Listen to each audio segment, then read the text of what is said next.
In this tutorial, we will be discussing passing by reference. So what is passing by reference? Well, let's go ahead and make a few more functions. Let's just make one function, and we'll call it, we'll say void get, or we'll say void print age, and we'll pass in an integer value called x. Okay, and we'll go ahead and put it here. And let me go ahead and show you before we do this, because I was going to save this for a different tutorial, but let's go ahead and show it to you here. Right now, if we run this program, everything runs fine because print age is declared above main. But if we move this function below main, when we run it, it'll run fine until we call it. When we call print age and pass it a value, we'll get an error. And that's because the code, the main function starts running, it says print age, it looks for it up here and it's not there. So what we have to do is we have to prototype it.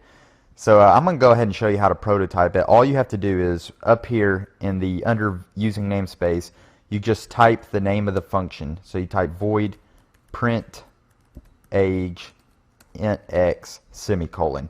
And now whenever it gets to print age down here, it'll come up here and it'll look at the prototype, look it up, and then say, okay, I know this function exists, I'm going to go find it. And that's exactly what it does. So we're going to start prototyping our functions from now on using this method instead of declaring our function above main. So if we run it right now, you can see everything will work fine because we've prototyped the function now. But let's move on to what we actually came here for, and that's to learn what passing by reference is. So we have this function called print age. What we'll do is we'll just say cout x, and if we run this, if we say print age 7, we will see that it prints out 7. But what happens if we say, for instance, let's make a value int age equals 7. We pass in age, okay, and then here it's going to print out the age that we pass in. It will print out 7, okay. But what happens if before we print out 7 we change x equals 5? So now we just pass 7 in for x, but we change it, we say x equals 5. So let's run that. See, now it prints out 5 instead of 7, even though we passed 7 into the function. Okay? Well, what happens if we're changing it here? The question is, if we're changing it in this function, if we're changing, because we're passing in 7, is it getting changed in this function? Well, there's one way to find out. We can print out age after we run it and see what we get. And so we get 5 and then 7. So obviously age is not changing except in this function. Well, what do we do if we want to change age in this function but do it in this function? For instance, here we're changing x equal to 5. Well, what if we wanted to change the value that we're passing in to 5 as well?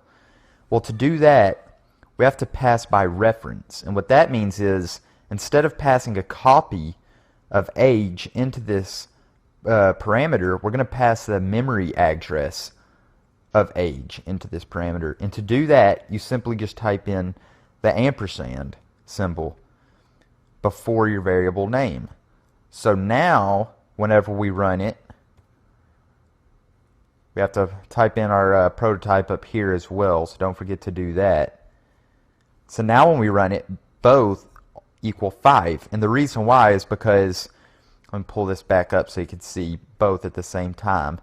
So here we're saying int age equals 7, and as we declared in the prototype and in the function, when we pass age in right here, we're not passing in the value 7. We're passing in the memory address that this variable lies at in memory. So now, in this function, x is equal to the value at the memory address of age, which is 7, and it changes it to 5. Well, that means it's also changing wherever age is at, the value at age to 5 as well. And so it's changing both the copy and the actual variable to 5. So let me see if I can kind of show you what I mean in one more quick example before we quit, because that's going to seem kind of confusing to you maybe at first. So we're going to do one more that's maybe a little bit more clear. So we're going to say, we'll leave this function, we just won't call it. We'll make another function called void change address.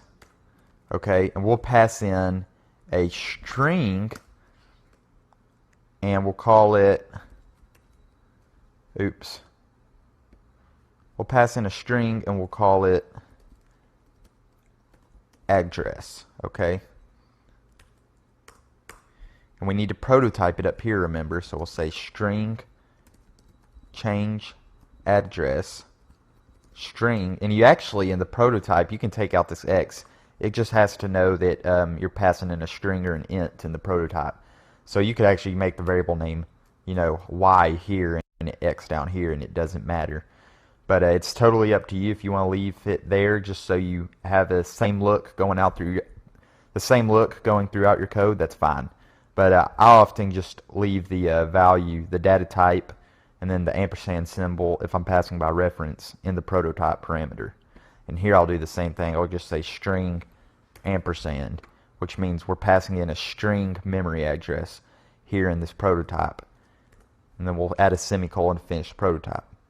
Now in the change address function, we're going to say address equals 1400 College Drive. Okay, and that's all it's going to do. It's going to take the memory address that is provided, it's going to look at the value at that memory address, and it's going to change it to this. So let me show you again. So we'll say string my address equals 2418 Willow Road, and then we'll say cout address before function call my address end line, and then we'll say change address. We'll pass in my address, which is really the memory address, the memory location of this variable, and then we'll say cout address after function call my address. So even though the variable my address is being declared here as 2418 Willow Road, and it's not being changed anywhere in this function, we are passing it to this function as a memory address and changing it in here. Okay, so it's changing to 1400 College Drive, and when we return, it's going to be different. So watch. So we have void change address. Let's see what went wrong here. We have string address equals 1400 College Drive, and it's saying old declaration. So let's see, let's make sure our prototype is fine, and right here is what's wrong. So we had a string return type here. Let's change it to void, and let's run it again. Address before function call is 2418 Willow Road, but the address after the function call is 1400 College Drive. So you can see how it's actually changing the my address variable in this function. And just to prove it to you, we're going to take this out, that ampersand, we're going to take out this ampersand, and we'll run it again without the ampersand and look at the difference. It says address before function call 2418 Willow Road, address after function call 2418 Willow Road.